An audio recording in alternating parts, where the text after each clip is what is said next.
तो ये जो प्रॉब्लम है, ये प्रॉब्लम 2025 में पूछी गई है। प्रॉब्लम का नाम है पर्पल हाइड्रोजन। प्रॉब्लम क्या बोलती है, तो बेटा आपने जब एटॉमिक स्ट्रक्चर पढ़ा है, वहाँ पे हर ऑर्बिटल्स का एक क्या पढ़ा था, रेडियल वेव फंक्शन पढ़ा हुआ है। रेड कलर की लाइटें इन्हें हम देख पा रहे हैं, ब्लू कलर की लाइटें से हम देख पा रहे हैं, वॉयलेट कलर की लाइटें से हम देख पा रहे हैं, तो ये विजिबल रीजन में लाइट करता है। बेटा एटॉमिक स्ट्रक्चर का क्वेश्चन है।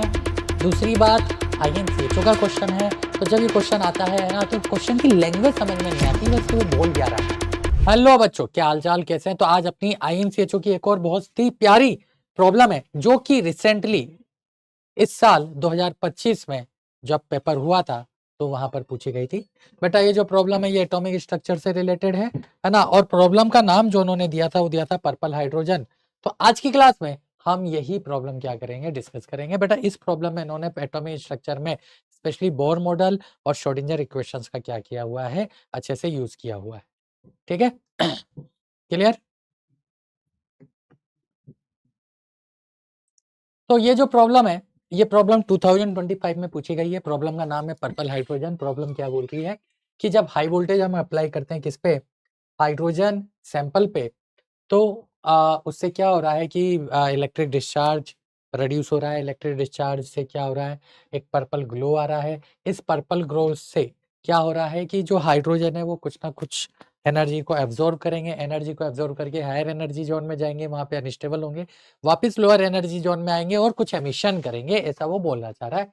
ठीक है, in nature such colour can be observe in light coming from some stars. तो बेटा ये जो बहुत प्रॉब्लम है ना, बहुत ही प्यारी है और मजेदार प्रॉब्लम है, तो हम इसको एक बार क्या कर लेते हैं, फटाफट डिस्कस कर लेते हैं। Origin of this colour in hydrogen reminds a mystery for long. कि ऐसा उसने कुछ लिख दिया, यहाँ तक कुछ काम का नहीं है। 19th सेंचुरी में ये हमें है ना एक बढ़िया सा एक पूरा वो कहानी बना के दे दिया गया है। अब देखो नेक्स्ट पेज पे वो क्या बोल रहा है। डायग्राम हमें दिखा रखा है कि ये हमारा एक ग्लास प्रिज्म है, इससे हम क्या कर रहे हैं, है ना, यहाँ से कुछ लाइट्स को क्या करा रहे हैं, पास करा रहे हैं। पास कराने के बाद जब वो प्रिज्म से स्प्लिट हो रही है, तो डिफरेंट वेवलेंथ की लाइंस हमें मिल रही है और कुछ पर्टिकुलर वेवलेंथ भी हमें यहाँ पर दे दी गई है। ठीक है, तो इसका मतलब क्या किया उसने, उसने when a screen kept behind the glass prism, multiple lines could be seen with a very bright red line, देखो कलर भी लिखा है, red line followed by a blue and a few closely space violated line. ठीक है, तो अब देखो ये यहाँ पर डिफरेंट कलर की लाइंस है, इसका मतलब ये जो स्पेक्ट्रम हमें मिल रहा है, ये कौन सा स्पेक्ट्रम मिल रहा है, ये हमें विजिबल स्पेक्ट्रम मिल रहा है, क्योंकि है ना हर कलर की लाइंस यहाँ पर उन्होंने क्या की है, क्लियरली स्पेसिफाई की है। और रेड, ब्लू, ग्रीन या जो भी कलर्स होते हैं, ये हमें जो स्पेक्ट्रम देते हैं वो कौन से रीजन में देते हैं, हमें विजिबल स्पेक्ट्रम में, विजिबल रीजन में ये स्पेक्ट्रम देते हैं। तो यहाँ नहीं, उसने क्या किया, लाइट को प्रिज्म से पास करा है, डिफरेंट कलर की लाइन मिली, रेड, ब्लू, ग्रीन। अब थोड़ा सा हम है ना कहानी में आगे बढ़ेंगे, लेकिन पहले ये समझ लेते हैं कि विबग्योर, VIBGYOR में आपको होता है कि जो रेड होती है इसकी वेवलेंथ सबसे ज्यादा होती है, यानी इधर जाने पर आपकी वेवलेंथ क्या हो रही है, इंक्रीज हो रही है। तो जो हाईएस्ट वेवलेंथ होगी वो ये है, ये लैम्डा मैक्स है। अब बेटा लैम्डा मैक्स है तो इसकी जो एनर्जी होगी वो मिनिमम हो जाएगी, एनर्जी मिनिमम हो जाएगी तो न्यू फ्रीक्वेंसी भी मिनिमम हो जाएगी। यहाँ से हमें ये समझ में आया, प्लस ये समझ में आया कि ये पूरा का पूरा जो रीजन है, ये बामर सीरीज के अंदर देखने को मिल रहा है, क्योंकि विजिबल रीजन है। विजिबल रीजन रेड कलर की लाइट है, इन्हें हम देख पा रहे हैं, ब्लू कलर की लाइट से हम देख पा रहे हैं, वॉयलेट कलर की लाइट से हम देख पा रहे हैं, तो ये विजिबल रीजन में लाइट करता है। अब in later experiment several more lines at higher wavelength यानी were detected in the spectrum of hydrogen discharge, but no line were detected at wavelength lower than those in seen spectrum S2। तो अब क्या किया गया कि spectrum S2 में हमें, मतलब उसने क्या किया, इस प्रिज्म को हटा के एक यहाँ पे ग्रेटिंग रख दिया गया और उसी लाइट को क्या किया गया, ग्रेटिंग से पास कराया गया।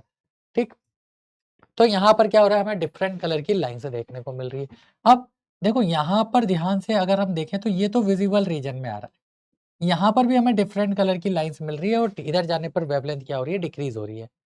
ठीक, तो ये हमें एक अरेंजमेंट यहाँ पर दे दिया गया है और इसके बेसिस पे वो हमसे कुछ क्वेश्चंस क्या कर रहा है, पूछ रहा है। तो डिस्कस कर लेते हैं कि क्वेश्चन हमसे क्या पूछा है। सबसे पहला question, each of these lines originated from a specific decrease in energy of hydrogen atom as the atom transition from one well defined energy state to another, determine the frequency of light originating from the lowest energy transition observed in spectrum S2। तो हमें ये spectrum S2 है, spectrum S2 में जो भी हमें क्या दिख रही है, डिफरेंट वेवलेंथ की लाइन दिख रही है, उन डिफरेंट वेवलेंथ की लाइन में से हमें वो लाइन सेलेक्ट करनी है जो कि हमें क्या दे, लोएस्ट एनर्जी प्रोवाइड करे, लोएस्ट एनर्जी रीजन प्रोवाइड करे, है ना। तो उसकी क्या बतानी है, फ्रीक्वेंसी बतानी है। तो फ्रीक्वेंसी न्यू इक्वल टू क्या होता है, सी बाय लेमडा होता है। अब ये मिनिमम चाहिए तो ये हमें क्या देखना पड़ेगा, लेमडा मैक्स, ये तो क्लियर है। अब यहाँ पर एक और चीज दे दी, लोएस्ट एनर्जी ट्रांजिशन, यानी यहाँ पर क्या होना जरूरी है, लोएस्ट एनर्जी ट्रांजिशन होना जरूरी है। तो अगर आप ध्यान से देख पा रहे हो तो यहाँ पर हमें दो केस क्लियरली समझ में आ रहे हैं। लेट्स से ये N11 है, ये N मतलब ये सेकंड शेल है, ये थर्ड शेल है, ये फोर्थ शेल है। तो एक केस तो वो है जिसमें हायर एनर्जी से जितनी भी लाइंस है वो सारी की सारी सेकंड शेल में आ रही है, जिसे हमने नाम दिया बामर सीरीज। इसे हमने क्या नाम दिया, बामर सीरीज। अब देखो ये अगर इन्फिनिटी से कोई लाइन एक n इक्वल टू 2 में आ रही है और इन्फिनिटी से कोई लाइन एक n इक्वल टू 1 में आ रही है, तो बहुत क्लियर सी बात है कि इसका जो एनर्जी जोन होगा, लेट्स से ये डेल्टा E1 है, इसका जो ये एनर्जी जोन है डेल्टा E2 इससे ज्यादा होगा। ये आप सभी जानते हो कि इन्फिनिटी से लाइन जब भी आएगी और 1 में आएगी तो यहाँ पर हम कितना लेके चलते हैं, -13.6 एनर्जी, और यहाँ 0 होती है तो इसका एनर्जी डिफरेंस सबसे ज्यादा होता है, तो ये हायर एनर्जी जोन में जाएगी, ये लोअर एनर्जी जोन में जाएगी। तो उसने बोला है लोएस्ट एनर्जी ट्रांजिशन, तो लोएस्ट एनर्जी ट्रांजिशन यानी हमें बामर सीरीज पे ही फोकस करना है। अब बामर सीरीज पर फोकस करना है तो न्यू मिनिमम चाहिए, न्यू मिनिमम चाहिए तो लेमडा मैक्स रख दो। लेमडा मैक्स कौन सा लोगे, तो 656 वाला हम यहाँ पर वैल्यू रखेंगे। ऐसा यूनिट में सारी कैलकुलेशन करनी है, ठीक है। लेमडा मैक्स यहाँ पे 656 पॉइंट समथिंग जो नैनोमीटर है उसे मीटर में कन्वर्ट करके रख दो, सी की वैल्यू रख दो, आपको क्या मिल जाएगा, न्यू मिनिमम मिल जाएगा। तो ये तो बहुत ही सिंपल सा क्वेश्चन हो गया। अब इसी में आगे हमें कुछ दिया हुआ है, क्या बोल रहा है वो, the wavelength obtain in the above spectrum were analysed by many mathematician, बहुत सारे मैथमेटिशियन ने इसको क्या किया, एनालिसिस किया, ठीक है बच्चों। तो finally it was recognised that the wavelength corresponded to change in energy state of hydrogen atom where energy of each state, है ना, कैसे दी जा रही है, हर स्टेट की एनर्जी कुछ इस तरह से दी जा रही है। और ये हम पढ़ते भी हैं कि हमारे पास En क्या होता है, हमारे पास En होता है -13.6 Z square by n square electron volt पर एटम। तो उसने ऐसे ना लिख के, उसने ये हम पढ़ते हैं, उसने इसको ऐसे ना लिख के उसने लिख दिया कि हर स्टेट की जो एनर्जी है En, अब वो कैसे डिफाइन होगी, तो En डिफाइन होगी -c बाय एन स्क्वायर से, हर एनर्जी स्टेट की एनर्जी ऐसे डिफाइन होगी, ठीक है, जहां पर n एक नेचुरल नंबर है, c एक कांस्टेंट है। चलो ये हमें यहाँ पर इंफॉर्मेशन दे दी।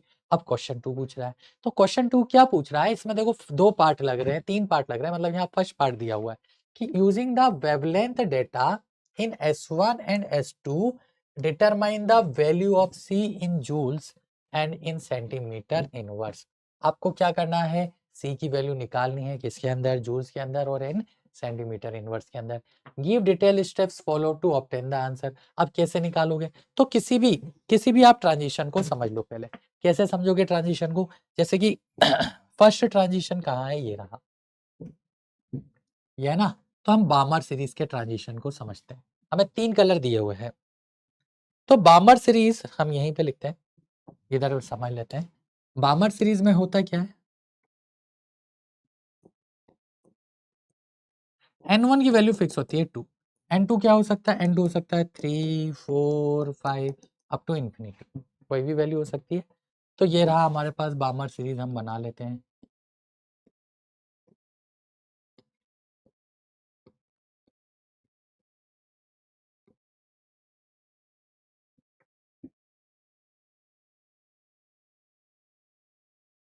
ये बामर सीरीज है, तो ये 2 है, ये 3 है, ये 4 है और ये 5 है। यहाँ तक क्लियर। अब क्या करें, तो क्वेश्चन ये है कि हमें 3 ट्रांजिशन दिए हुए हैं, एक 656 का है, उसकी वैल्यूज मैं यहाँ पे लिख देता हूँ। देखो बेटा, एक 656 का है, एक 486 का और एक 434 है, 486 एंड 434, 656 494 434, ऐसा ही कुछ दिया हुआ है। एक बार और मैं वैल्यू देख लेता हूँ, 656, 486, 486 और 434। अब इस समय हमसे पूछा क्या है कि हमें तो सी की वैल्यू निकालनी है। चलो सी की वैल्यू निकालेंगे, बट ये तो समझ ले कि ये ट्रांजिशन कौन सा हो रहा है। तो जब भी ऐसा होगा कि यहाँ सारे के सारे, अच्छा वामर सीरीज में लाना है ना, देखो यहाँ गड़बड़ कर दी। वामर सीरीज में लाना है तो सारे के सारे ट्रांजिशन किस में आने चाहिए, बोलो। सारे के सारे ट्रांजिशन हमारे सेकंड शेल में आने चाहिए, आने चाहिए ना। तो ये आ रहा है, ये आ रहा है, ये आ रहा है। अब इसका एनर्जी मैक्सिमम है जो कि इन्फिनिटी से आएगा, तो वेवलेंथ मिनिमम होगी और फ्रीक्वेंसी मैक्सिमम होगी, है ना। अब यहाँ पर देखिए तो ये लैम्बडा मैक्स है, ये लैम्बडा मैक्स है। तो मैक्सिमम वेवलेंथ बच्चों हमें कब मिलती है, मैक्सिमम वेवलेंथ हमें मिलती है जब जस्ट ऊपर वाले से है। आप लोगों ने ये चीज पढ़ी है इसके अंदर, स्पेक्ट्रम के अंदर, हाइड्रोजन स्पेक्ट्रम के अंदर, कि लेट से ये 13.6 है और ये आपका इनफाइनाइट शेल है, ठीक है। इसकी वैल्यू क्या होती है, आप हर कोई जानता है, 3.4 एनर्जी होती है इसकी। तो यहाँ से यहाँ जो एनर्जी डिफरेंस है और यहाँ से यहाँ एनर्जी डिफरेंस, तो यहाँ पर एनर्जी डिफरेंस जो है वो मैक्स है। यानी इन्फिनिटी से जब सबसे लोएस्ट में आता है तो उसमें एनर्जी डिफरेंस सबसे ज्यादा होता है, इसमें एनर्जी डिफरेंस क्या हो जाएगा, कम हो जाएगा। अगर एनर्जी डिफरेंस मैक्सिमम है तो इसकी जो वेवलेंथ होगी वो क्या हो जाएगी, मिनिमम हो जाएगी। इसकी जो वेवलेंथ है वो क्या हो जाएगी, मिनिमम हो जाएगी। तो अब मैक्सिमम वेवलेंथ हमें लानी है, तो n1 तो हमारा 2 ही लेना है। इसके लिए n2 को क्या करना पड़ेगा, 3 करना पड़ेगा। इसमें भी n1 हमारा 2 ही रहना है, n2 को क्या करना पड़ेगा, 4 करना पड़ेगा। इसमें भी n1 हमारा 2 ही रहना है, n2 को हमें क्या करना पड़ेगा, 5 करना पड़ेगा। तो हमें n1 और n2 मिल गया। अब तो कुछ नहीं है, एक बार इनके लिए डिफरेंस लगाओ और सी की वैल्यू निकालो, एक बार इनके लिए लगाओ सी की वैल्यू निकालो, एक बार इनके लिए लगाओ सी की वैल्यू निकालो। कैसे निकालोगे, देखो हमें डेल्टा ई, तो डेल्टा ई हम कैसे लिखेंगे, E final minus E initial. E final हमें एनर्जी का एक्सप्रेशन क्या दिया हुआ है, minus C by n square, ऐसा ही दिखा हुआ है ना, minus C by n square. तो हम क्या लगाएंगे इस फाइनल, तो minus C by n final का square minus of minus C by n initial का स्क्वायर। और ये जो डेल ई है, अब ये क्या होगा, ये हमारा एस सी बाय लैम्बडा के इक्वल होगा। सबको एसआई यूनिट में रखना है ना। अब एन फाइनल एन इनिशियल यहाँ से उठाना है, एन इनिशियल को आप n1 ले लो और एन फाइनल को आप n2 ले लो, यहाँ पे वैल्यू पुट करो और यहाँ से किसकी वैल्यू निकाल लो, सी की वैल्यू निकाल लो। तो इस तरह से आप क्या कर सकते हो, यहाँ पर सी की वैल्यू को सॉल्व कर सकते हो। तो ये था हमारा question 2 part 1। Question 2 part 2, determine the value of n for state transition between the produce light. तो हम इसके लिए तो निकाल ही चुके। 434 के लिए हमने क्या देखा कि जो n1 है वो हमारा 2 है और जो n2 है वो हमारा क्या है, 5 है। तो इसका आंसर तो हम ऑलरेडी निकाल ही चुके हैं। अब जरा हम 106.2 वाली कहानी भी देख लेते हैं। तो हमें यहाँ पर जो ये स्पेक्ट्रम दिया हुआ है, इसमें ये तो विजिबल में है। अच्छा, इसमें जो वेवलेंथ मिल रही है वो और कम वैल्यू की है। वेवलेंथ कम है मतलब इसकी एनर्जी ज्यादा है, एनर्जी ज्यादा है तो मतलब ये कौन से रीजन में आ रही होगी, ये लाइमन रीजन में आ रही होगी, ठीक है ना। एनर्जी ज्यादा है तो ये कौन से रीजन में आ रही होगी, लाइमन में, क्योंकि बामर से ज्यादा एनर्जी सिर्फ और सिर्फ लाइमन में ही पॉसिबल है। तो ये लाइमन में आ रही है। अब लाइमन में भी आ रही है तो 121.6, 102.6 और 197.6। तो लाइमन के लिए n1 तो क्या होता है, 1 होता है ना। n2 की बात करें तो 2 3 4, तो n2 2 किसके लिए होगा, इसके लिए होगा। n2 3 किसके लिए होगा, इसके लिए होगा। और n2 4 किसके लिए होगा, लास्ट वाली के लिए होगा। अब उसने जो वैल्यू पूछी है वो कौन सा पूछा है, सेकेंड वाला पूछा है शायद। कौन सा पूछा है भाई, देखो एक बार। हाँ, 102.6। तो 102.6 हमारे पास कौन सी वाली लाइन की एनर्जी है, सेकेंड, सेकेंड के लिए है। तो यहाँ से देखो हम इसको क्या रखेंगे, n1 ये लाइन 1 में है तो n1 हमारा 1 हो गया और n2 हमारा 3 हो गया। ये इसका आंसर रहा। तो बेटा एटॉमिक स्ट्रक्चर का क्वेश्चन है। दूसरी बात INCHO का क्वेश्चन है। तो जब ये क्वेश्चन आता है ना, तो क्वेश्चन की लैंग्वेज समझ में नहीं आती, बस कि वो बोल क्या रहा है, बाकी तो सब कुछ आसान होता है। अब आगे उसने क्या बोला है, आगे बोला है कि according to Bohr atomic model electrons in an atom move circular orbits, circular orbit में मूव करते हैं, और जो उसका एंगुलर सेंट्रीफ्यूगल फोर्स होता है वो इलेक्ट्रोस्टैटिक फोर्स के साथ क्या होता है, बैलेंस होता है। सॉरी। अब इस कहानी को यूज करके उसने बोला है find the magnitude of velocity of electron in hydrogen atom and find its ratio two the speed of light. तो बेटा ये तो आप क्लास में ही डिराइव करते हो कि आपका जो सेंट्रीफ्यूगल फोर्स है वो mv² है, उसको k z e² bye r² के इक्वल कर दोगे। देखो दोनों चीजें क्वेश्चन ने दी हुई है, mv² and k z e²r। अब आप बोलोगे सर इसमें k कहाँ है, तो देखो बेटा इसको मैं ऐसे लिख रहा हूँ ze² बाय r², और ये है 1/4 पाई एप्सिलॉन नॉट। इसी को हम k बोलते हैं, इसी को क्या बोलते हैं, k बोलते हैं। तो यहाँ से आप चाहो तो इसको k को रख देना क्या 1/4 पाई एप्सिलॉन नॉट, और सोल्व करके किसका एक्सप्रेशन आ जाएगा आपके पास, वेलोसिटी का। ये हम क्लास में डिराइव कर ही चुके हैं। अब वेलोसिटी का एक्सप्रेशन आ जाएगा तो फिर करना क्या है, वेलोसिटी कितनी आती है 2.188 इंटू 10⁻⁴ कितना होता है भाई, 6 होता है। ठीक है, तो 6 यहाँ पर रख दो। अब वेलोसिटी और divided by speed of light करना, जो कि 1/137 आता है। तो ये तो कैलकुलेशन आप कर ही लोगे। क्वेश्चन नंबर 4, क्वेश्चन नंबर 3 हो गया।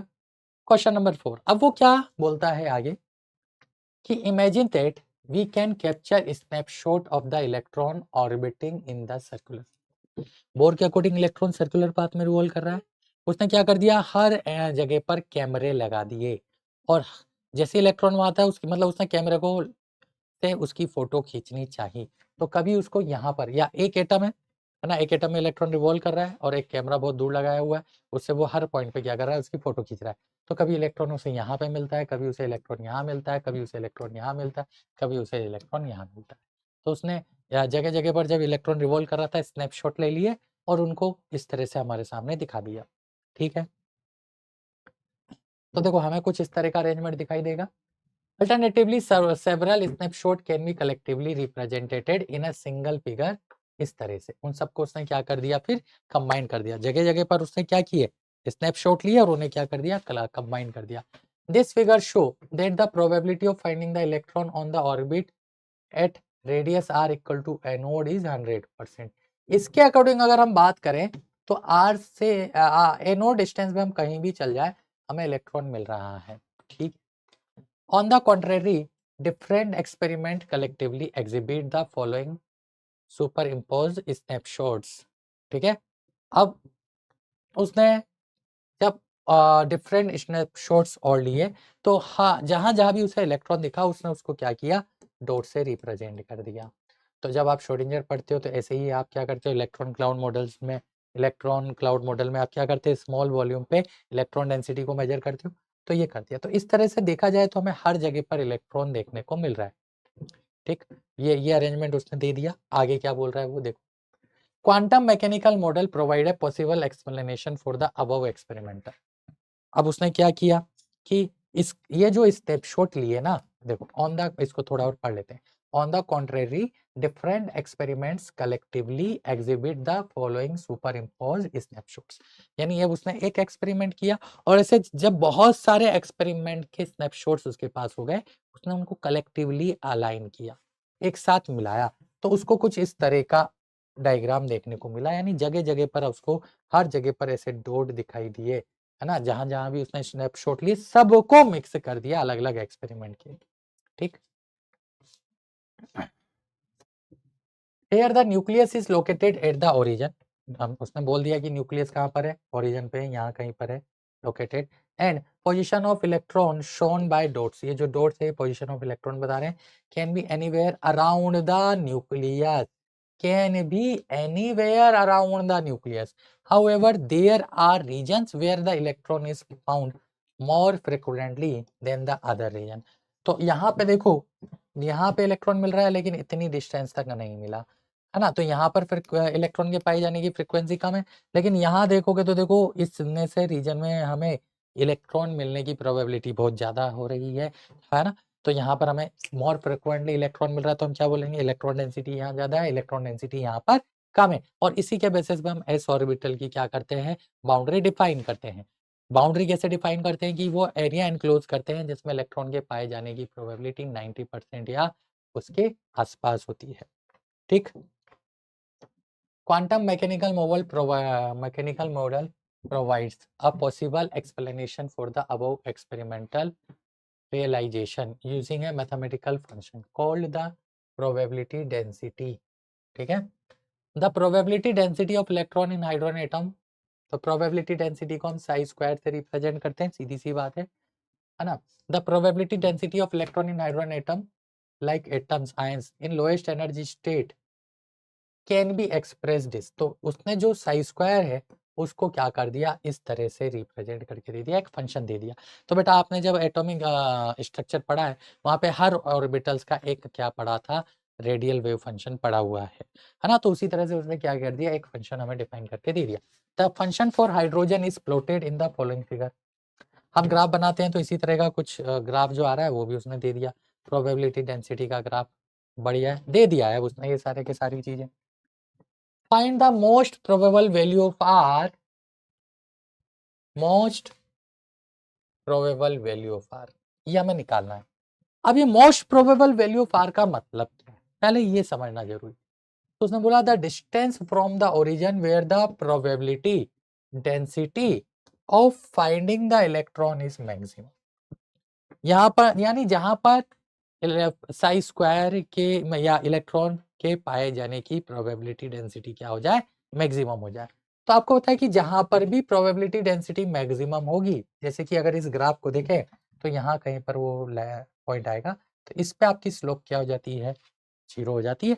तो आप कुछ ना करो, D Sai square by d are को क्या कर दूं, 0 कर दूं। यही हम करते हैं, उसको क्या किया, डिफरेंशिएट किया और उसको किसके इक्वल कर दिया, 0 के इक्वल कर दिया। और इससे अब क्या करेंगे, आर की वैल्यू निकालेंगे। तो करके देख लेते हैं, 4z cube upon anode cube, तो कांस्टेंट है, ये बाहर आ गया ना। अंदर बचा आर स्क्वायर इंटू ई की power -2 ZR upon anode, r square into e की power -2 ZR upon n anode divided by d are.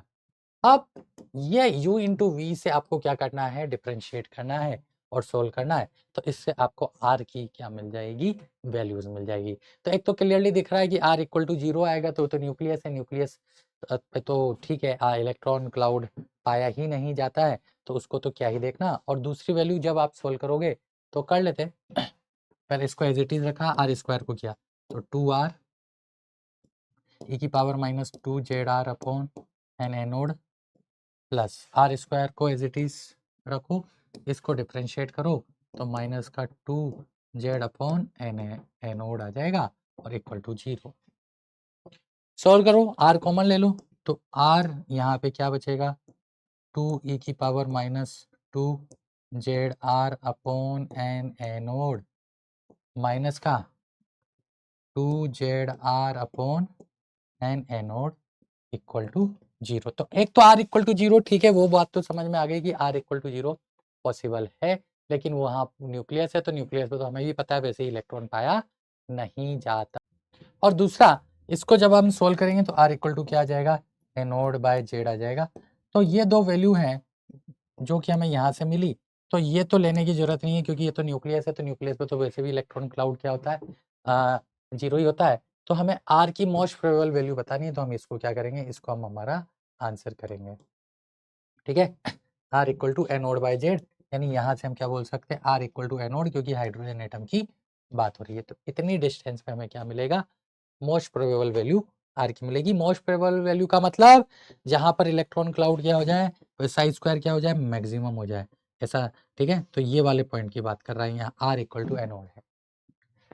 तो ये हमने डिराइव कर दिया। Question number 5, based on the most probable value of r possible true statements among the following is. अब देखो graph कुछ इस तरह का है, बस इसको ध्यान रखना और फिर क्वेश्चन को हम डिस्कस करते हैं। Bohr model predict location of electron which are impossible in reality. तो बोर मॉडल ने बोला कि r इक्वल टू एनोड पर ही इलेक्ट्रॉन क्लाउड मिलेगा। तो इलेक्ट्रॉन क्लाउड तो बेटा हर जगह भी मिल रहा है, लेकिन क्या बोर के अकॉर्डिंग जो डिस्टेंस आई उस पे इलेक्ट्रॉन क्लाउड नहीं मिल रहा है? मिल रहा है। तो क्या ये इम्पॉसिबल है? बिल्कुल नहीं है। तो ये तो गलत हो गया, wrong, incorrect. R equal to a nought पे इलेक्ट्रॉन क्लाउड तो मैक्सिमम है, वहां तो इलेक्ट्रॉन क्लाउड मिलना ही है। तो क्या ये इम्पॉसिबल है? क्या नहीं है? ठीक है। इन क्वांटम मैकेनिकल मॉडल मतलब Schrodinger wave equation, circular motion is not possible, only linear motion is possible. तो बेटा सर्कुलर मोशन भी होता है, लीनियर नहीं होता। ये हमारा क्या हो गया? Incorrect statement. In quantum mechanical model electron motion is not possible. बेटा पूरा का पूरा इलेक्ट्रॉन क्लाउड मूव करता है, तो ये भी गलत है, इनकरेक्ट है ना। In quantum mechanical model electron in lowest energy state can be found at a distance r equal to 8 a nought. अब बहुत सारे बच्चों के मन में ये धारणा बैठी हुई है कि सर ये हमारा एस ऑर्बिटल है, लेट्स से ये न्यूक्लियस से हम एनोड डिस्टेंस पे गए, तो 8 एनोड तो यहाँ कहीं पर लाई करेगी, क्या यहाँ पर इलेक्ट्रॉन नहीं मिलेगा? अरे बेटा श्रोडिंगर इक्वेशन जब हम पढ़ते हैं तो वहां पर क्लियरली बताया जाता है कि हम वो वॉल्यूम एनक्लोज कर रहे हैं ऑर्बिटल के लिए जिसमें इलेक्ट्रॉन की पाए जाने की प्रोबेबिलिटी 90% है या उससे ज्यादा है। 90% तक का वॉल्यूम हम एनक्लोज कर रहे हैं।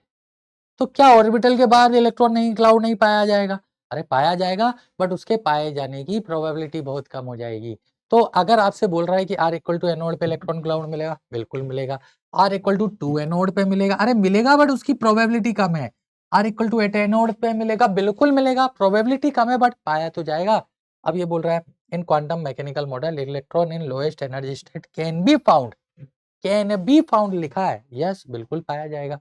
आर इक्वल टू 8 एनोड पे, तो ये हमारा करेक्ट हो गया, इनकरेक्ट नहीं। तो अच्छा क्वेश्चन था, सिंपल वन था। ओहो, हमें कुछ ग्राफ दिया, probability density versus r, curve amongst the represent the ground state probability density function of electron in hydrogen atom, helium and Li2+। अच्छा तीन है, एक हाइड्रोजन है, एक हीलियम प्लस है और एक Li2+ है। Identify which curve corresponds to which species.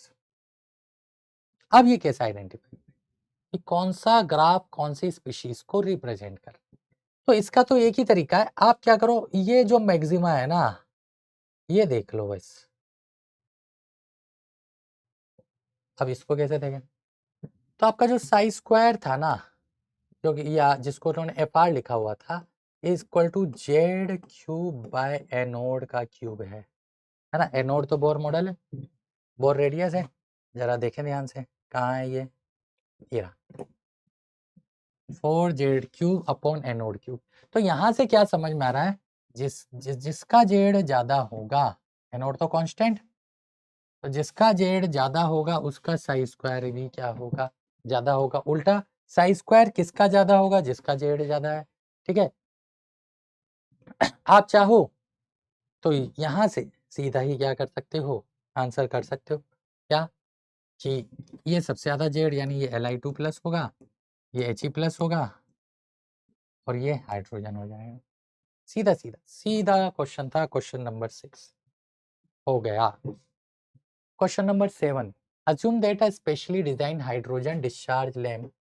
अच्छा एक कोई है ना डिस्चार्ज लैम्प यहाँ पर क्रिएट किया जा रहा है, तो कहानी अब जो बन रही है वो डिस्चार्ज लैम्प के अराउंड बन रही है। ठीक, इन n इक्वल टू 2 स्टेट, यानी जितने उसमें एटम्स हैं उस सब में इलेक्ट्रॉन जो है वो सेकंड शेल में है। Electronically excited atoms finally transition back to the ground state, यानी ये बोल रहा है कि n इक्वल टू 2 से सारे के सारे इलेक्ट्रॉन किस में आ रहे हैं, n इक्वल टू 1 में आ रहे हैं। तो ये जो सीरीज है इसकी अब यहाँ पे बात हो रही है। एमिटेड फोटोन, फोटोन एमिट कर रहे हैं with appropriate frequency, okay, one can monitor the emission intensity I at any given time t। ठीक है, मतलब एक फोटो सेंसिटिव डिटेक्टर से उसको मेजर किया जा रहा है। Assume that at time t equal to 0, जब t equal to 0 है, the emission intensity was I node, initially क्या थी, I नोड थी। Change of emission intensity as a function of time can be expressed by the following rate equation। अच्छा, तो उसने बोल दिया कि इंटेंसिटी और टाइम के बीच में ये रिलेशन आ रहा है, बहुत बढ़िया, लिख दो minus d of I by d t equal to k I. तो कुछ कुछ है ना, फील दे रहा है फर्स्ट ऑर्डर काइनेटिक्स की। अगर आप लोगों ने केमिकल काइनेटिक्स पढ़ा है तो फर्स्ट ऑर्डर में कुछ कुछ इसी तरह का एक्सप्रेशन आता है। देखो r equal to k into concentration of A at time t, और इसको आप लिखते हो माइनस का d of A by t t. देखो फर्स्ट ऑर्डर काइनेटिक जैसा फीलिंग दिया कि नहीं दिया? के की वैल्यू उसने दे दी है, बहुत ही बढ़िया है। n इक्वल टू 2 दे से n इक्वल टू 1 में ट्रांजिशन हो रहा है and depends on the electron distribution in the, ये कुछ कहानी उसने बोल दी, ये सब दे दिया। अब क्या पूछ रहा है वो तो हम तो क्वेश्चन पे ध्यान देते हैं। तो कुछ कहानी ऐसी बना रहा है कि वो टाइम बताना है जिस पे intensity of discharge lamp drops to 10%, यानी आई से इंटेंसिटी 0.1 टाइम्स आई हो जाए, t इक्वल टू 0 से वो टाइम आपको बताना है t इक्वल टू टी जिस पे। तो कैसे सॉल्व करेंगे? बहुत ही सिंपल सी बात है, हमें minus d of I by d t equal to क्या दिया हुआ है के आई, तो इसको सही तरीके से अरेंज कर लो, minus of d i by i equal to k t, और इसको क्या कर दो, इंटीग्रेट कर दो, टाइम 0 से t जाएगा, तो इनिशियल इंटेंसिटी आई से कहाँ चली जाएगी, 0.1 ऑफ आई की तरफ चली जाएगी। हो गया अब तो हमारा क्वेश्चन सोल्व, ठीक है। तो के टी इक्वल टू क्या हो जाएगा, एल एन, आपको पता है एनोड बाय ए टी आता है, तो आई बाय 0.1 आई। इसको आप सिंप्लीफाई कर दो, सॉल्व कर लो, तो यहाँ से आपको टाइम मिल जाएगा। के की वैल्यू कहाँ से यूज करनी है, तो देखो बेटा के दे रखा है उसने 10 की पावर 8, तो इसकी जगह आप 10 की पावर 8 यूज कर सकते हो। आई से हमारा आई क्या हो जाएगा, कैंसिल आउट हो जाएगा। यूनिट का थोड़ा सा ध्यान रख लेना, ठीक है, यूनिट आप थोड़ा सा ध्यान रख लेना बस, तो यहाँ से हमारा टाइम मिल जाएगा। क्वेश्चन नंबर 7 के बाद आता है क्वेश्चन नंबर 8। तो क्वेश्चन नंबर 8 बोल रहा है identify the colour of emission of this discharge lamp. तो आपको पता है कि n इक्वल टू 2 से डिस्चार्ज होके कहा जा रहा है n इक्वल टू 1, और ये जो ट्रांजिशन है ये किस में आ रहा है, ये आपका लाइमन सीरीज में आ रहा है, और लाइमन सीरीज आपकी यूवी रीजन में क्या करती है, लाई करती है। तो यूवी रीजन में लाई करती है, तो क्या आपको कोई कलर दिखाई देगा, नहीं दिखाई देगा, तो आप क्या लिखोगे, नो कलर लिखोगे। नो कलर का मतलब कोई कलर ऑब्जर्व नहीं होगा ड्यूरिंग दिस ट्रांजिशन। वाई? क्योंकि n इक्वल टू 2 से n इक्वल टू 1 का जो ट्रांजिशन है वो कौन से रीजन में लाई कर रहा है, वो आपके लाइमन रीजन में लाई कर रहा है, और लाइमन रीजन में कोई कलर नहीं दिखाई देता, ठीक है। तो ये हमारे पास बेटा 2025 के अंदर आया हुआ एक पूरा का पूरा प्रॉब्लम था जो कि एटॉमिक स्ट्रक्चर से रिलेटेड था। इसका नाम था पर्पल हाइड्रोजन, जिसके जितने भी पार्ट है वो हमने डिस्कस किए हैं। मैंने आपको पूरे पूरे कंसेप्ट बता दिए हैं, कैलकुलेशन आप लोग खुद कर सकते हैं, कैलकुलेटर आपके सभी के पास है, ठीक है। तो फिलहाल आज के लिए इतना ही रखते हैं, मिलते हैं किसी नेक्स्ट लेक्चर में नई प्रॉब्लम के साथ। Thank you, bye bye, take care.